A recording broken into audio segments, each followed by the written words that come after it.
समस्त को सारस्वत प्रणाम अभिनंदन मोर ये कविता कार्यक्रम को स्वागत। किछि दिन व्यवधानता पर पुणी आरंभ करबा आज कविता। पूर्व कविता थिला प्रश्नभित्तिक कविता किए से बाहाक।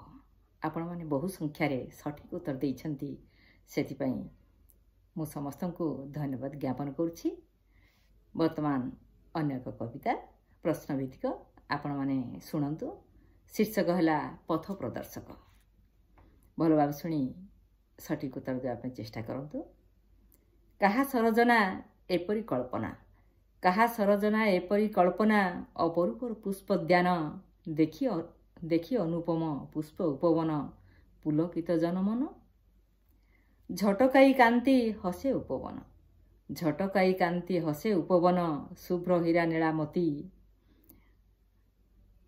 ताहारी परसे नाचे गगन, मधु छरा हुए राति, काहीं केउ काळू फुटिची फुटिबो, काहीं केउ काळू फुटिची फुटिबो, हेलाणी केते जे वर्ष, नाही का साहस बढ़ाइब हस्त, देखी हंती खाली हर्ष, दुष्ट अळी भी करिनी दुष्टता, दुष्ट अळी भी करिनी दुष्टता, पाइबाकु तार स्पर्श, केते जे योजने फुटिची गोपने, पथता जाने ना केही, दिगहरा सेई पथिकंक पाई पथ प्रदर्शक होई, अंधारी मुलके बीतरी आलोक, पथ देउथाए कही, पथ देउथाए कही, केउ उपवने फुटी केउ पुष्प, बताए थाए जे पथ, जे पारिब कही नामटी ताहार, टेक ऊपर को हाथ, टेक ऊपर को हाथ।